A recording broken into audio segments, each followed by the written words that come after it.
Ravish, welcome to News Laundry. I'll have to apologize for my Hindi. नहीं कोई बात नहीं। एक ज़माना था जब लोग जिनको अंग्रेजी नहीं आती थी तो उन पर हम हंसते थे। अब ज़माना आ गया आप हम पर हंसो। नहीं ज़रा मुश्किल लगती है। मैं बहुत शान से पब्लिक में गलत अंग्रेजी बोलता हूँ। बाद में करते भी हैं कि तुम वहाँ गए थे एक लाइन अंग्रेजी बोले थे, ईज नहीं होता, ईज बोलते हैं, ईज बोलते हैं।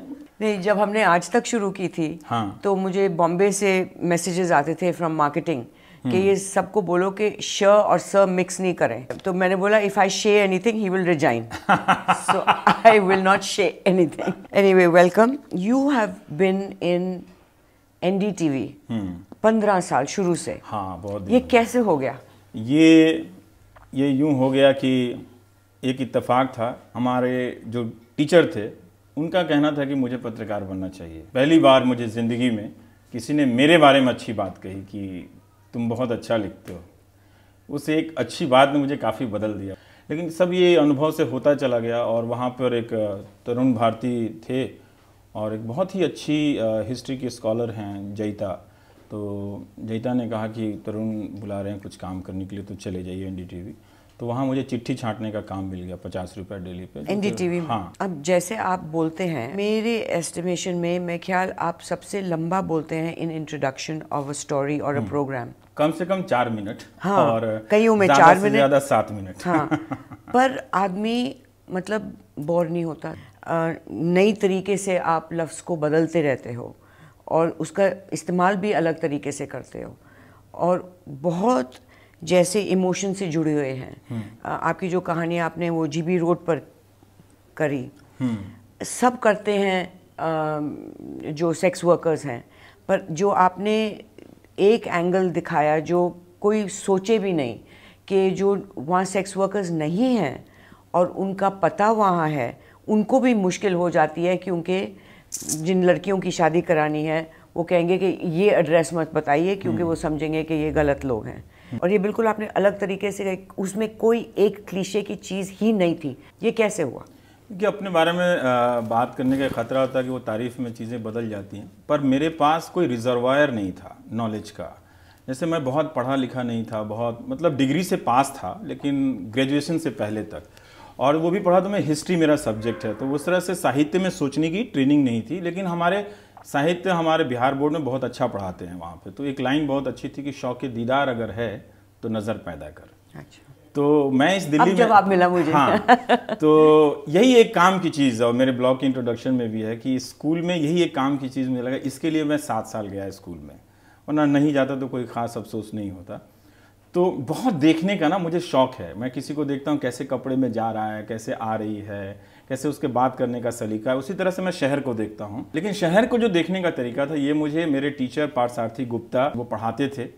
तो मैं देखता था कि किस तरह से वो एक क्योंकि अंग्रेज़ी भी मुझे नहीं आती थी, मेरे टीचर अंग्रेज़ी में पढ़ाते थे, तो मैं उनकी भाषा की दृश्यता जो मुझे उसमें तस्वीरें बनती थी उससे मैं समझने की कोशिश करता था।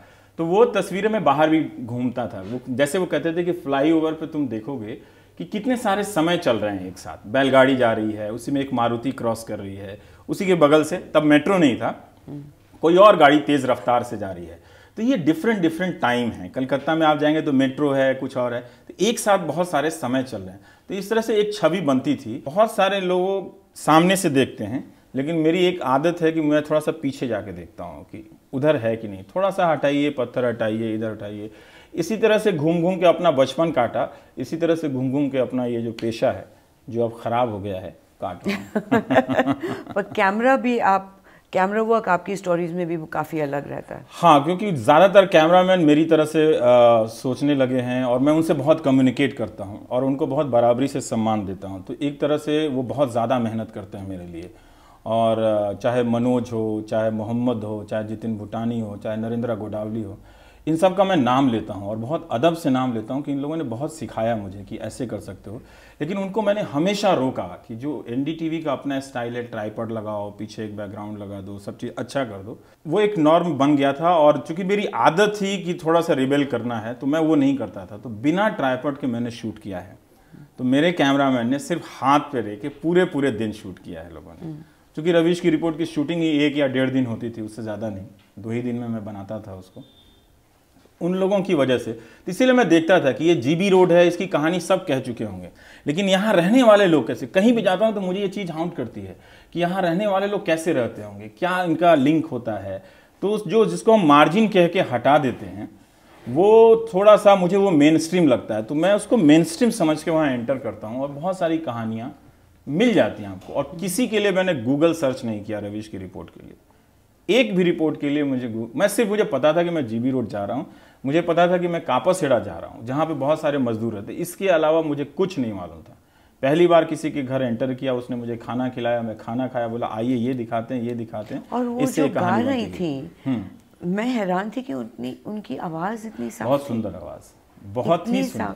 और मैं ख्याल वो इकबाल बानो का गाना गा रही थी।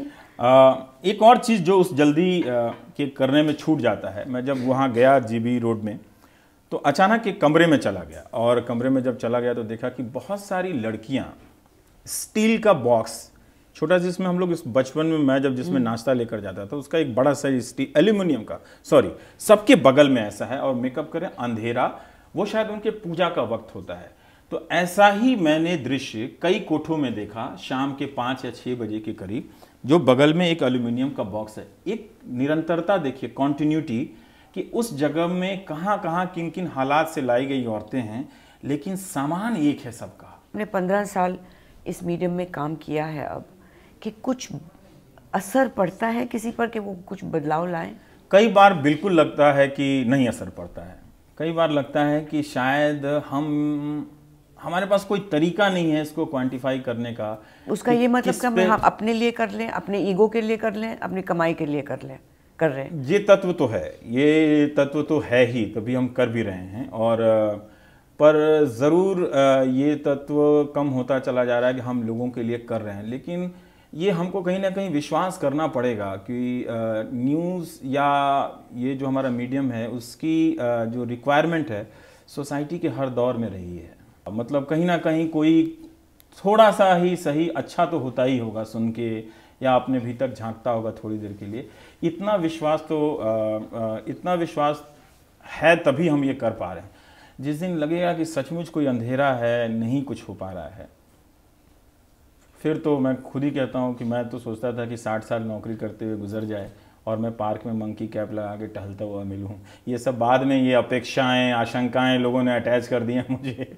और वो हरक्यूलस, जो मैं एटलस साइकिल चलाता था तो उसमें एक हरक्यूलस का एक वो होता था, तो वो धरती उठाया था। तो मैं देखा इसे गर्दन क्यों झुकी हुई है, अगर इतने ताकतवर आदमी है और धरती उठा लिया है, तब से मैं धरती उठाने से डरता हूँ। अपनी सीमाओं में मैं जितना कर सकता हूँ उतना करूंगा, बाकी सबकी अपनी अपनी नियति है, होना होगा होगा, नहीं होना होगा नहीं होगा। इस पिछले 2 साल जो ऐसे गए हैं, जो इतनी करप्शन, स्कैम के ऊपर स्कैम, जर्नलिस्ट ने स्टोरीज निकाली भी हैं, पर कुछ नहीं हुआ। ये सही भी है कि कोई असर नहीं है। हो सकता है कि देखिए जैसे जेपी मूवमेंट का कोई असर नहीं हुआ, वो आंदोलन जब अपने चरम पर पहुंचा तो किस भयानक स्थिति में वो बिखरा जाके, और सारे लोग जो भ्रष्टाचार के खिलाफ लड़ने वाले थे आज वो भ्रष्टाचार के सबसे बड़े आइकन बन गए, जितने लोग थे।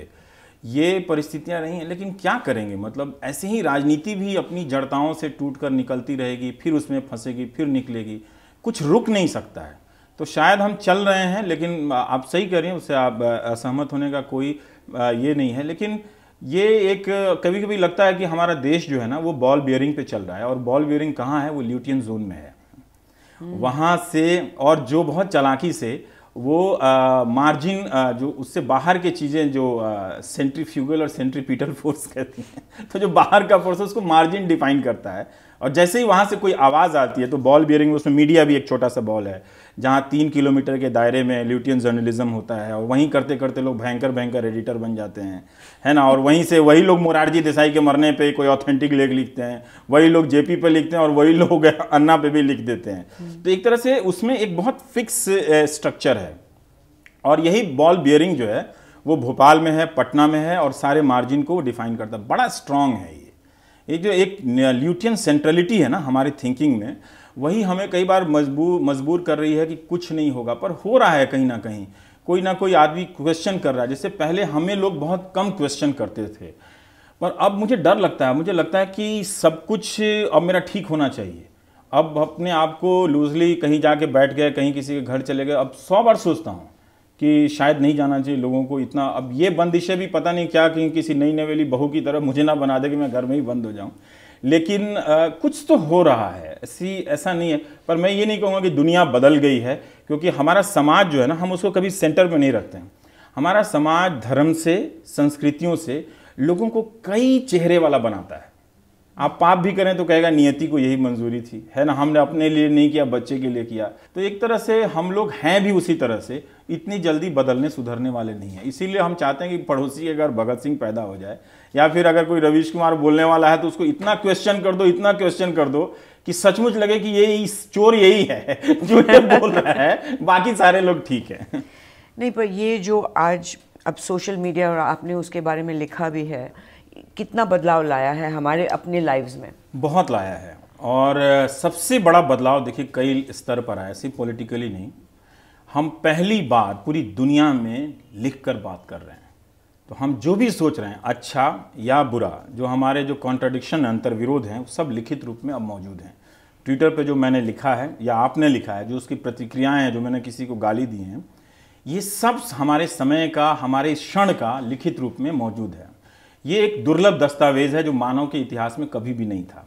दूसरा, उसने हिंदुस्तान की औरतों को सोशल मीडिया ने बहुत गजब का स्पेस दिया है और बहुत तरीके से चेंज किया। मैं फेसबुक पे देखता हूं कि उनकी ऐसे अभिव्यक्तियां कभी भी किसी और मंच पे नहीं हो सकती थी, एक्सप्रेशन की वो पॉलिटिकली अपने आप को एक्सप्रेस कर रही हैं और खूबसूरती से भी कर रही हैं कि प्रोफाइल पिक्चर और ये सारे चीज़ें, अपने रिलेशन, अपनी चाहत, अपनी भावनाओं को भी वहाँ भी है। मैं इसको कोई बहुत रेवोल्यूशनरी, क्रांतिकारी तरीके से इसको पेंट नहीं कर रहा हूँ, पर ये एक बहुत अच्छा चेंज है और ये होना चाहिए था कि इस मीडिया की मोनोपोली टूट जानी चाहिए थी। क्योंकि ये जो मीडिया है, जो ल्यूटियन जोन से चलता है, ये सोसाइटी के रिक्वायरमेंट को पूरा नहीं करती है। इसकी चाहे जो भी विश्वसनीयता रही हो, उसके अपने पैमाने रहे हों, जिसके बड़े एडिटर रहे हों, और ऐसा कोई काल भारत के पत्रकारिता में मुझे नहीं नजर आया कि कोई स्वर्ण काल था। जितना आज खराब है, ये खराबी के तत्व 1977 में भी थे और ये खराबी के तत्व 1950 में भी थे, जब लोग नेहरू से बहुत ओतप्रोत थे और भारत की दूसरी विविधताओं को नहीं देख पाए। तभी देख पाए जब दलित या पिछड़ों की गोलबंदी होती है और राजनीति को लोग धक्का मारते हैं, तब मीडिया देखता है। तो इसीलिए ये बहुत अच्छा है कि मोनोपोली टूट गई है और लोग जो हैं, इससे क्या हो रहा है कि एक संवाद का तरीका बदल रहा है। हम जिसको विश्वसनीयता समझते थे उसके पैमाने बदल रहे हैं, लेकिन इसके बीच में ये कभी नहीं समझा जाना चाहिए कि जो न्यूज़ की परिभाषा है और उसको करने का काम है वो बदल रहा है। क्योंकि जब मैंने एक दिन ट्विटर पे लोगों से पूछा कि आप पत्रकार से क्या उम्मीद करते हैं, तो 20-25 जवाब आए और 20-25 में से कोई पत्रकार नहीं था, उनके जवाब में कोई अंतर नहीं था कि उनका जो एक्सपेक्टेशन है हम सचमुच पूरा नहीं कर पा रहे हैं। ये और बात है कि उनमें बहुत सारे परसेप्शन बन गए हैं गलत, बहुत जनरलिटी आ गई है, वो सब आ गई है, लेकिन बहुत लोग स्पेसिफिक अच्छा सवाल करते हैं कि आप क्वेश्चन क्यों नहीं कर रहे हैं कि बाल ठाकरे को तिरंगे में लपेटा गया है। आप बात इसलिए वो लोग कह रहे हैं कि नहीं, हम रिचुअलिस्टिक हो जाते हैं बहुत सारे समय में। वो दर्शक ये नहीं कह रहा है कि आप उसका अनादर करें, दर्शक कह रहा है कि अंतिम संस्कार के वक्त, या सिर्फ बाल ठाकरे का ही क्यों, अगर उससे ये उदाहरण दिया जाए तो उनके साथ भी नाइंसाफी होगी। किसी भी नेता के अंतिम वक्त में यही प्रक्रिया अपनाई जाती है कि जब हम उसको बहुत आलोचनात्मक तरीके से नहीं देखते हैं, श्रद्धा में डूब जाते हैं। यहाँ शायद लोग कह रहे हैं भय का भी कुछ एक तत्व इसमें घुसा हुआ था। तो वो ये कह रहा है कि आप सवाल भी कीजिए। अब सवाल करने का तरीका अगर आप डंडा लेके करेंगे तो शायद जरूर उनके लोग भड़केंगे, लेकिन अगर सलीका तरीका हो तो हो सकता है कि उनके भी कहेंगे कि चलिए ये आलोचना हो रही है, और कुछ भड़केंगे भी, तो क्या उस भय से हम अपनी बात नहीं कहेंगे। अगर कोई ट्विटर पर ये दर्शक सवाल कर रहा है तो सवाल भी उतना ही जायज है जितना कि ये कहना कि भाई देखिए 20 लाख लोग निकले, अपने नेता को कितना प्यार करते हैं। अब आप 15 साल आप एनडीटीवी में काम कर रहे हैं। इस पीरियड में आप कोई बता सकते हैं कि आपको कोई किसी भी गवर्नमेंट, अब आप 15 साल हो गए तो आपने काफ़ी गवर्नमेंट देखी है, किस गवर्नमेंट ने आपके ऊपर प्रेशर डाला कि ये स्टोरी करो या ना करो? मुझे इसका अनुभव नहीं हुआ। वो एक संयोग की वजह से है क्योंकि मैं ल्यूटियन जर्नलिज्म कभी किया नहीं। अगर आप मेरा प्रोग्राम देखेंगे तो कई बार आप हैरान हो जाएंगे कि इसको ये एनडीटीवी बोलने कैसे देता है। हाँ, कैसे? पर कोई नहीं बोलता है, क्योंकि जो एनडीटीवी की इंग्लिश साइड है उनको तो वेरी क्लियर पॉलिटिकल पोजीशनिंग दिखती है, पर जब हम आपके चैनल पर जाते हैं there isn't that kind of, it is more humanistic. वो अपना अपना देखिए, पत्रकारों के भी अपने काम करने की शैली से ये अलगाव हो जाता है। मैं जैसा बोलना चाहता हूँ वो मुझे स्पेस मिला है। पर ये जो आप कह रहे हैं लटियंस जर्नलिज्म, आप समझते हैं कि ये जो नेक्सस हो गया है between politician, journalist and corporate, ये तीन जो जिक्सॉ पजल इकट्ठे हो गए हैं, आप समझते हैं कि this is become actually the most oppressive factor in our society which is stopping us from true democracy and development? तभी मैंने उसको कहा ना कि ये बॉल बियरिंग है, इसमें सब है, और ये शुरू से था। ये नेहरू ने ज़रूर एक आज़ाद और उस तरह के निष्पक्ष मीडिया की बात की थी, लेकिन ये शुरू से बॉल बियरिंग बन गया उसका।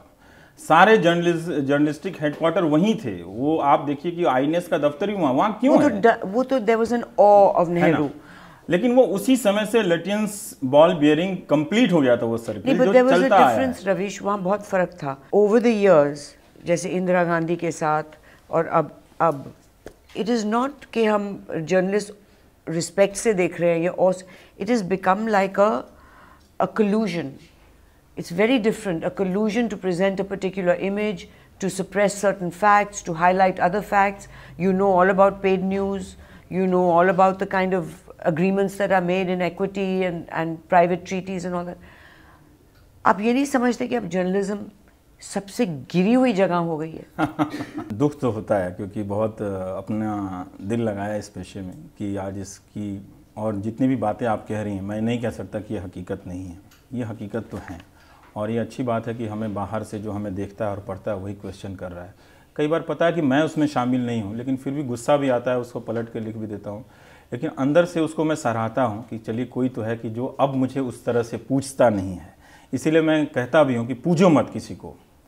हाँ, और ख़ुद के बारे में भी कहता हूँ कि आप फ़ैन लोलूप मत बनिए, लेकिन ये दुखद है और ये टूट गया है पूरी तरह से क्रेडिबिलिटी, और इसको अगर हमने ठीक नहीं किया, पत्रकारिता में और भी संकट आए होंगे, लेकिन ये संकट जो है उसके कोर पे है कि जहाँ हमको अपनी पारदर्शिता को फिर से परिभाषित करने की ज़रूरत है, फिर से आपको बताने की ज़रूरत है कि कौन निवेश कर रहा है, कहाँ आपकी एक पत्रकार के रूप में आपके और क्या क्या इन्वॉल्वमेंट हैं, और ये सब चीज़ अब शायद बताने का वक्त आ गया है कि अब आप इसको छुपा के पर्दे के पीछे से नहीं कर सकते। ज़्यादा करेंगे तो सोशल मीडिया के ज़रिए खबरें चलते रहेंगी, और जो मेन स्ट्रीम मीडिया है वो तो खुद ही सोशल मीडिया है, सारे अखबार ट्विटर पे हैं और उसको अलग से मीडिया डिफाइन करते हैं। सचमुच मधु जी, हमारे पेशे, पहले हम लोग जाते थे ट्रेन में या कहीं भी, तो लोग इतना प्यार करते थे, लगता था कि सारा खाना हम ही को खिला देंगे, है ना।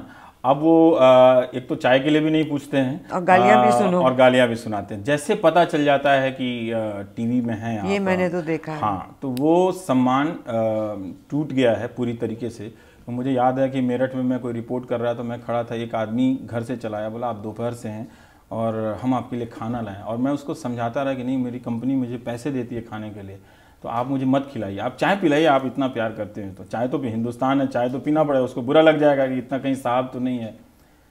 लेकिन अब कोई नहीं आता है पूछने कि आप धूप में खड़े हैं, आपके लिए पानी लाएं। नहीं तो वो दिन तो देखा है हमने कि लोग 20-20 बोतल बिस्लरी के लेके आते थे और दे के जाते थे कि ये समाज का काम कर रहे हैं। लोगों ने इतना प्यार तो किया है, अब वो नहीं दिखता है मधु जी। बिल्कुल। हाँ, आप धूप में खड़े रहिए, लोग धक्का मार के निकल जाएंगे, वो नहीं निकलता है। That is the problem with it's I think we should listen to that. सुनना पड़ेगा उनकी ज़्यादातर बातें।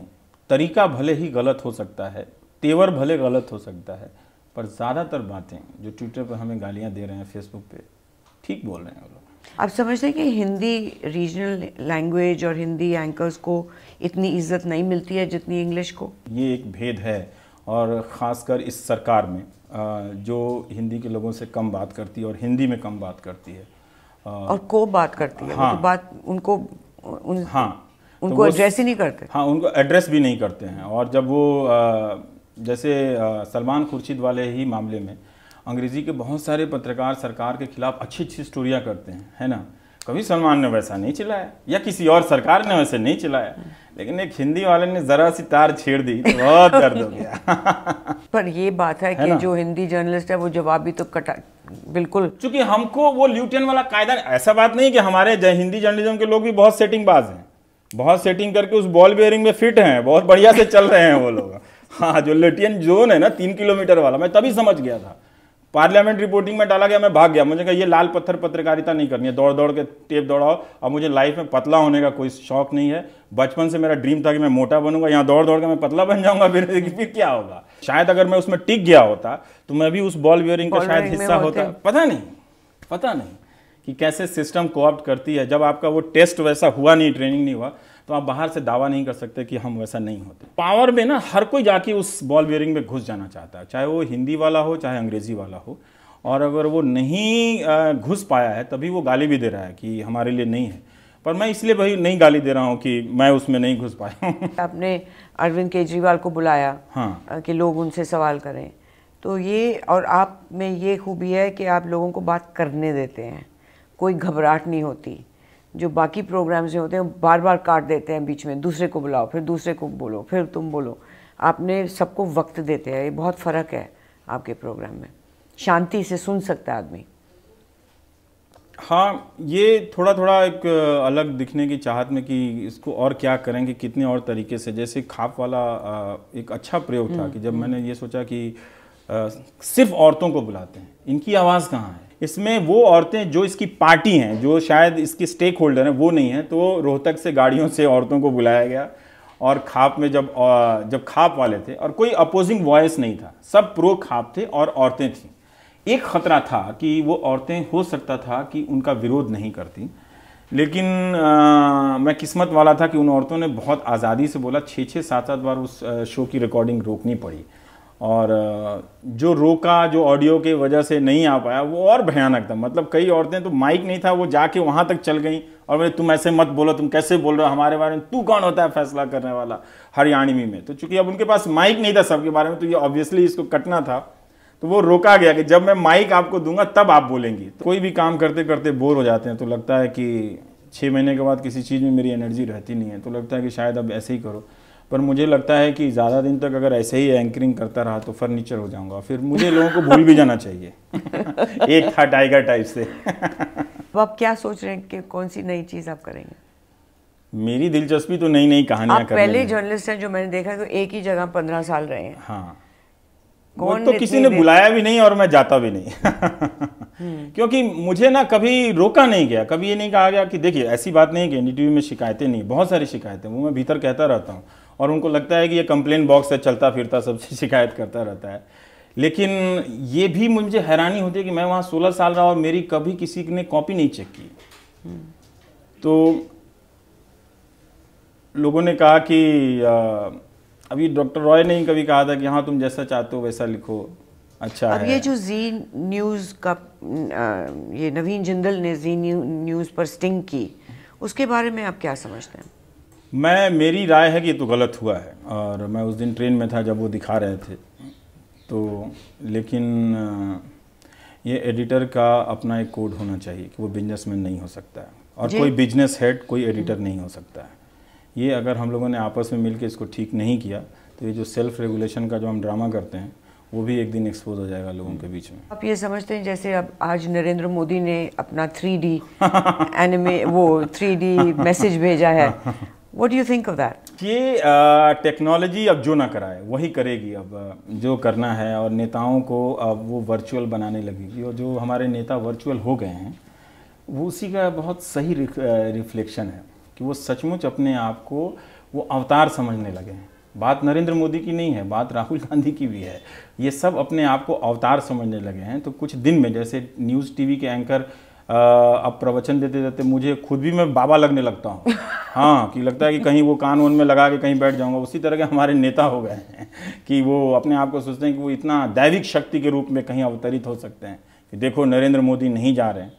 तो ये तो है कि वो एक्सेप्ट कर रहे हैं कि थोड़ा सा अब ये लोग अपने लोगों से धूल मिट्टी से दूरी बनाकर रखना चाहते हैं। लेकिन ये ड्रामा है पूरी तरीके से कि आप अपने आप को वर्चुअल तरीके से पेश कर रहे हैं कि जय माता दी टाइप से कि हम आप आ गए हैं। उनको भी राहुल गांधी की तरह हर चीज़, हर जो परसेप्शन है और जो रियलिटी है, फैक्ट्स है, मोदी को भी नए सिरे से सब बदलना पड़ेगा। जैसे राहुल गांधी के पास ये हिस्ट्री है कि वो यूपी में कुछ नहीं कर पाए, अगर 2014 में जाएंगे तो उनको वो सब फिर से बदलना पड़ेगा, अपने ही वीकनेसेस को, अपनी हार को जीत में बदलना पड़ेगा।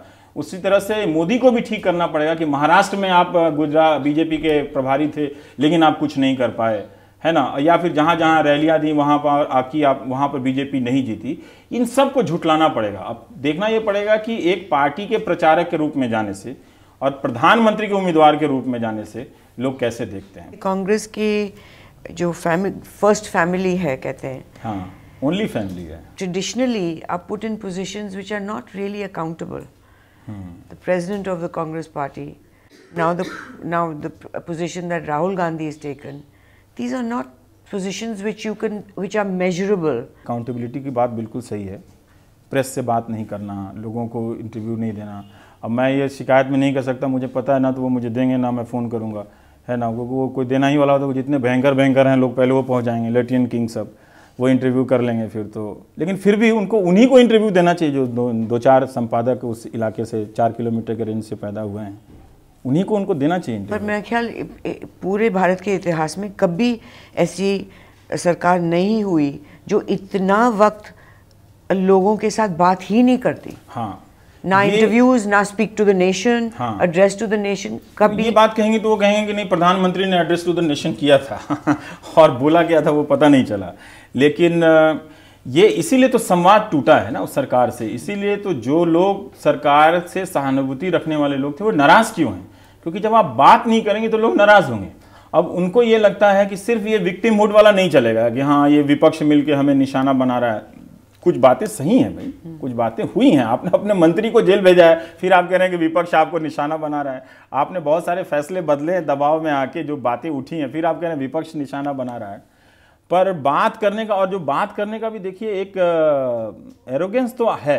अब सोनिया गांधी ने कभी प्रेस कॉन्फ्रेंस दिया? कभी नहीं किया, कभी तो कोई सवाल पूछ ले। राहुल गांधी कभी बात नहीं करेंगे वो। और देखिए राहुल गांधी जब अमेठी चले जाते हैं 500 कैमरा पहुंच जाता है, वो यहाँ जा रहे हैं वहाँ जा रहे हैं, चलते समय कुछ बाइट ले लिया, वो रिपोर्टर बेचारा दौड़ के तो कुछ उन्होंने उसको कृतार्थ कर दिया। अब ये सब सही बातें हैं। और ये प्रवृत्ति अब दूसरे पार्टी के नेताओं में भी है, चाहे वो मायावती हों। एक मुलायम बेचारे उससे आते हैं तो वो कहीं पकड़ा जाते हैं तो किसी एक आध लोगों को इंटरव्यू देते हैं, मायावती नहीं देती हैं। अब अरुण जेटली और सुषमा का भी लगभग वैसा ही हो गया है कि बहुत कम, हालांकि वो लोग प्रेस कॉन्फ्रेंस में आते हैं लेकिन बहुत कम अब ओपन होते हैं वो लोग भी लिखने का या प्रेस के सामने। ये एक प्रवृत्ति आ रही है कि अपने प्रवक्ताओं के ज़रिए बात करो, और जिन प्रवक्ताओं को आधी बातें मालूम नहीं होती हैं उसके चक्कर में। पर इस सवाल को तो बार बार उठाते रहना चाहिए कि आप बात नहीं करते। क्योंकि ये जो मेरे ख्याल न्यूक्लियर डील में एड्रेस टू द नेशन, अब ये last time address to the nation. और ये तरीका नहीं है। एक बार वो कुछ बड़े एडिटर को बुला के प्रधानमंत्री ने बात भी किया था शायद, हाँ, लेकिन हाँ जो भी क्या होएगा उसमें कुछ हुआ नहीं। लेकिन ऐसा तो रेगुलर होना चाहिए बात करने का पूरा तरीका। आपका ट्विटर हैंडल कौन मैनेज कर रहा है, वही ब्यूरोक्रेटिक तरीके से आपका आ रहा है जो भी आ रहा है, और वो पता चलता है कि आपके ट्विटर को, देश के प्रधानमंत्री के ट्विटर को कम से कम वो एक अंग्रेजी चैनल के बड़े एंकर से तो 10 गुना ज़्यादा फॉलो करना ही चाहिए, अगर इतना ही है तो। नहीं, वो मेरा ख्याल इस सरकार ये जो ट्विटर और फेसबुक को देखते हैं वो इस तरीके से उनके बारे में बात करते हैं जैसे वो कोई डिस्को क्लब है, ये कोई बच्चे खेल रहे हैं, वो तो फेसबुक पर है, वो तो ट्विटर पर है, ऐसे मतलब बिल्कुल कंटेम्प्ट के साथ बात करते हैं। उनको ये भी पीछे दिमाग में पीछे ये है कि it is a strong political tool, तो साथ कंट्रोल भी करना चाहते हैं और साथ उसका मजाक भी उड़ाते हैं। ये जितना भी कह लें, चुनाव के समय ये ट्विटर पे भी आएंगे, ये फेसबुक पे भी आएंगे, इनका ब्लॉग भी बनेगा और उधर ही अपना फोटो लगा के प्रचार करेंगे सरकारी स्टाइल। हाँ, वो रियलिटी है। जो ऐसे ही हम और आप कनेक्ट नहीं हो पा रहे थे किन्हीं वजहों से, किसी ने बहुत अच्छे तरीके से हमें कनेक्ट कर दिया है। उस कनेक्शन को कोई राजनीति डिनाई कैसे कर सकती है? कैसे डिनाई कर सकती है? कोशिश तो कर रहे हैं। इसमें कनेक्टेड होने में थोड़ी सी और कमी की बाकी है कि हमारे जो फोन आ रहे हैं ना, अभी वो हिंदी में ठीक से नहीं हुए। जिस तरह से अंग्रेजी के फ़ोन ने अंग्रेजी भाषा को बदल दिया, अभी उसने हिंदी को नहीं बदला है क्योंकि हम कम इस्तेमाल कर रहे हैं। जैसे ही वो हिंदी को या बांग्ला को लोग टिपिर टिपिर करना शुरू करेंगे और जो भाषाएं उनकी बदलेंगी, एक्सप्लोड, हाँ वो एक्सप्लोड कर जाएगा, तब ये लेट हो जाएंगे 2014 तक। हाँ 2014 तक, या कोई भी पार्टी, मतलब कांग्रेस ही नहीं, मतलब आज देखिए सुषमा स्वराज को अपना यूट्यूब चैनल बनाना पड़ता। क्यों? 96 का भाषण उस पर अपलोड कर रही हैं, क्यों कर रही हैं आप? तो इसका मतलब है कि सुषमा स्वराज समझ रही है ना कि भाई अगर आप मुझे जानना चाहते हो तो मेरे पुराने भाषण का भी रिकॉर्ड देख लो, आप क्रिटिसाइज करते हो फिर भी देखो, वो ट्विटर पे करवा चौथ या था, वो तीज थी, वो अपने हस्बैंड के साथ फोटो शेयर कर रही हैं। तो थोड़ा सा नेताओं को भी ना थोड़ा पर्सनल होना पड़ेगा। बीजेपी का अलग से एक युवा चैनल आप देखिएगा कि वो यूट्यूब पे है, सुषमा स्वराज उसी पे डाल सकती थी अपना, लेकिन उन्होंने अलग बनाया। नरेंद्र मोदी अपना ही कुछ वहां पर डिजाइन कर रहे हैं। तो ये टेक्नोलॉजी जो है ना, वो अलग से एक तरह से इंडिविजुअलिटी को क्रिएट करती है, लेकिन बहुत बड़े ही विचित्र तरीके से एक कलेक्टिविटी भी बनाती है। तो अगर इसको कोई नेता नहीं समझ रहा है तो बहुत हैरानी की बात है कि जहां पर लोग इंटरैक्ट कर रहे हैं। अब छठ में आने वाले लोग पॉलिटिकल लोग नहीं हो सकते, कोई भी कहीं हो सकता है, अलग अलग सब जातों में बढ़ जाएंगे, लेकिन बीजेपी का भी बैनर है यमुना नदी के घाट पे, या फिर कांग्रेस का भी बैनर है, एनसीपी का है, तृणमूल, पूरे कलकत्ता में बांग्ला में वो छठ का मुबारकबाद लगा हुआ था। ये सब क्या है? ये एक ट्विटर के सोसाइटी में ममता का एक वो ट्वीट है, वो छठ मुबारक बांग्ला में। तो ममता ना तो बिहार की हो गई, ना कहीं की हो गई, ना उस कल्चर की हो गई, पर जस्ट उन्होंने एक ट्वीट किया होर्डिंग लगा के बांग्ला में, जो कभी होता नहीं था। तो ये नेताओं को समझना पड़ेगा कि ये जो लोग हैं ना, 4 करोड़ या 10 करोड़ या 15 करोड़, ये 120 करोड़ की तुलना में 20 करोड़ आपको हो सकता है कि कम लगे, लेकिन आप किसी भी नंबर को डेमोक्रेसी में नेग्लेक्ट नहीं कर सकती। कैसे करेंगे आप? हर नंबर जरूरी है। एक वोट से becoming a constituency by itself. हाँ, मेरे ख्याल से अब ये सोशल मीडिया को गाली देने का टाइम चला गया। सारे दंगे ट्विटर से पहले के हुए हैं और फेसबुक के पहले के हुए, बिफोर सेल फोन्स इवन। लेकिन तब भी हम तो किसी मोहल्ले में किसी आदमी को लेके बहुत अलर्ट हो जाते थे। यहाँ भी हम अलर्ट हो जाते, पता चलता है एक आदमी इस तरह की तस्वीरें जो हैं, और कुछ पागल लोग होते हैं जो कहेंगे यही सच है, आप इसको नहीं दिखा रहे हो। सबसे जरूरी बात, जब उन्होंने ट्विटर को बैन कर, मतलब एसएमएस को बैन कर दिया, बहुत खतरनाक है। They should have used the SMS tweets and social media to inform people rather than to block it. ये such a dangerous, नादानी है और मूर्खता है। It's a criminal thing. बिल्कुल। और ये सबसे पहले तो ये साबित करता है कि हमारे सिस्टम के किसी भी रूप पे लोगों का भरोसा नहीं है। जब ऐसा संकट आता है, उनको पता है पुलिस मैनेज नहीं कर पाएगी, कहाँ नेतागिरी हो जाएगी, कोई सिटीजन को कोई देखने वाला नहीं है, तो भागो। हालांकि वो ऐसे अपवाद आते जाते रहेंगे। ये जैसे शिवसेना बाल ठाकरे के लिए कोई एसएमएस कैंपेन से तो 20 लाख लोग आए नहीं। अगर 20 लाख लोग थे वहाँ पे, या 40 लाख लोग, जो भी बताए जा रहे हैं, वो सब एक नेटवर्क, फिजिकल नेटवर्क से आए हुए लोग होंगे या खुद से लोग आए होंगे। तो बहुत ज़्यादा ना हम लोगों ने उसको एक हवा बनाया है। वो इसलिए हवा बनाया है कि इससे कहीं ना कहीं हमारी मोनोपोली जो है ना, एकाधिकार हमारा टूट रहा है इसकी वजह से। इसकी वजह से वो लोग क्वेश्चन कर रहे हैं कि तुम वो क्यों नहीं करते हो, ये क्यों नहीं करते, तुम्हारा काम ये है। कुछ ज़्यादा अति कर देते हैं, लेकिन फिर भी ठीक है, वो टूट रहा है, तो जिसकी वजह से हम उसको खलना। जैसे नया जब टीवी आया था ना, तो देखिए प्रिंट वाले लोग घबरा गए थे। हाँ, टीवी को विलन बनाने लगे थे। तो मुझे याद है राजदीप सरदेसाई ने एक लेख लिखा था पार्लियामेंट में, वाइट सोल्जर्स के फेवर में कुछ करके, है ना। तो अब सोशल मीडिया वाले तो नहीं, वहाँ लिख ही रहे हैं वहाँ पे। तो वो वही एक फेज है जिसमें आप टीवी से पहले इतना डर गए थे कि ये क्या कर देगा, और अब सोशल मीडिया से तो डर। मेरा ख्याल India at this point is probably at the peak, at the cusp of the maximum social and political change, and I see that in regional power, language change, cultural change, the inner lack of respect for colonial and Western powers, more inner strength and confidence, more aggression, uncontrolled lawlessness. It's really going a bit too fast. पर मंतु जी, ये शायद पूरी समझ नहीं हो सकती कि देखिए, एक हमारी पीढ़ी है जिसने एक ट्रांसफॉर्मेशन को देखा कि हम आते थे, जनरल बॉगी में आते थे, या एसटीडी के बूथ में लग के जाते थे, या फ़ोन नहीं होता था, तो हमने एक चेंज देखा।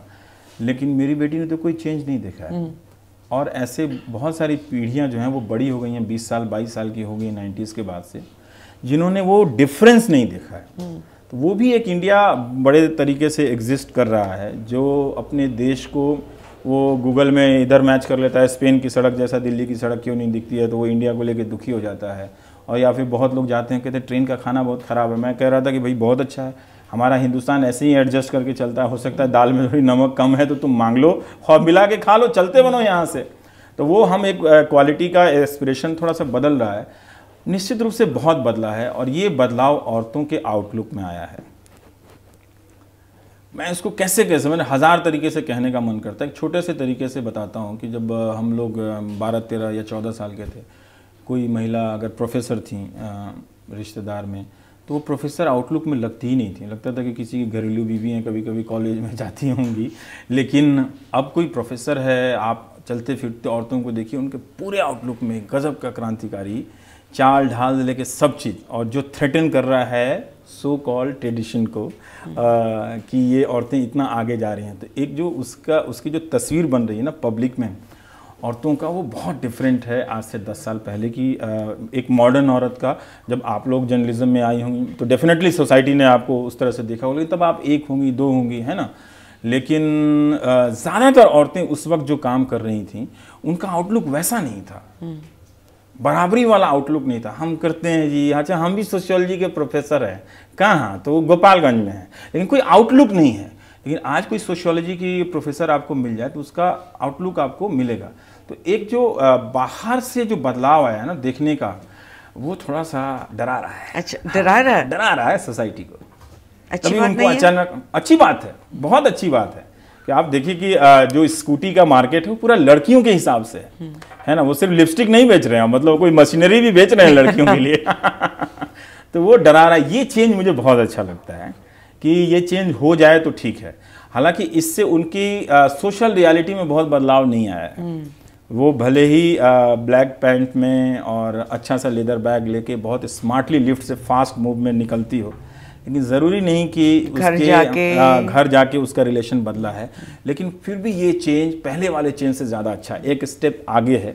और छोटा स्टेप, हाँ छोटा स्टेप है। और जिस तरह से जब तक घर में ना बदलेगा, घर में नहीं बदलेगा, जब तक वो किचन की मोनोपोली नहीं टूटेगी। और वो बात सही है कि हम सबको थोड़ा सा, सारे मेल को ये डिक्लेयर करना चाहिए कि आपको बनाने आता है कि नहीं आता है, आप कितना किचन में कंट्रीब्यूट करते हैं, ये सब होना चाहिए। And also the women with each other, mother in laws, वो भी, उसमें भी अगर जो बेटे की माँ है वो ऐश करने आती है, जो बेटी की माँ है वो सेवा करने आ जाती है बेटी के लिए, तो ये सब चीज़ें बदलेंगी। उसमें बहुत सारे सास लोग भी, जैसे सास भी कभी बहुत ही, जब वो सीरियल आ रहा था तो बहुत लोगों ने उसकी आलोचना की, लेकिन मैं उसको दूसरे ढंग से देख रहा था। बहुत ट्रेडिशनल सासों को हमने थोड़ा थोड़ा मॉडर्न बनते देखा।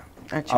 अपनी बहुओं से थोड़ी देर के लिए ही सही, थोड़ा उनको लगा कि हम भी वैसे ही बिनोवेलेंट और जेनरस थोड़ा सा हो सकते हैं। हाँ, हो सकते हैं, और बिहेव करना चाहिए कि मेरी बहू भी हमें इस तरह से देखे कि हमारी सास भी अच्छी है।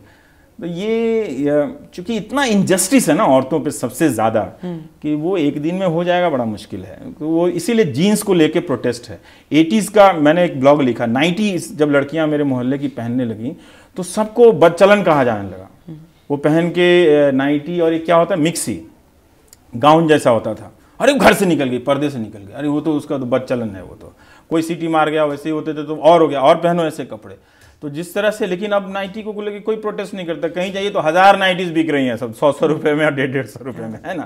तो जीन्स आया, लेकिन अब गाँव में लड़कियां जीन्स पहन रही हैं। अब आप देखिएगा कि भले ही ब्रांड वो ना हो, लेकिन आप संगम विहार चली जाएं या फिर किसी झुग्गी में चली जाएं तो एक कपड़े में एक होमोजेनिटी आ रही है। तो हम तो अपने मोहल्ले की लड़कियों को साइकिल से छोड़ा करते थे। हाँ, आज तो लगता है कि लिफ्ट तक जाते जाते कोई लड़की, अब तो लगता है कि कह दे कि चलो वहां तक छोड़ दो, कोई कहती भी नहीं है। तो मुड़ के बाय बोल के चली जाती है अपनी गाड़ी स्टार्ट करके, है ना। तो लगता है हमारा काम ही पूरा नहीं हुआ। उसको बोलना चाहिए था मुझे घर तक छोड़ दो। तो ये चेंज तो आया है ना। तो कितनी लड़कियों को छोड़ा मैंने, मेरे मोहल्ले से मैं जब चला आया तो बहुत लड़कियों ने सिनेमा नहीं देखा, वो रिक्शे पे लग जाती थी पीछे पीछे साइकिल से, और औकात नहीं थी, कोई एक झापा मारता तो मैं कहाँ जाके गिरता। लेकिन फिर भी लगता था कि जा रहे हैं कोई चंद्रगुप्त महान शक्तिशाली इन लड़कियों के रक्षक बन के। तो उन लड़कियों ने हम जैसे लड़कों को, जो कभी कभी भाई टाइप हो जाते थे बॉयफ्रेंड से होते होते, उनको रिजेक्ट कर दिया है कि आपको अब ज़रूरत नहीं है, आप चलिए, अब मैं मेट्रो से चली जाऊंगी कान में वॉकमैन लगा के। ये चेंज है, अच्छा चेंज है ये। Ravish, thank you very very much, बहुत बहुत धन्यवाद। आपके लिए बहुत डिमांड थी हमारे न्यूज़ लॉन्ड्री पर। हाँ, सो बहुत धन्यवाद। Thank you.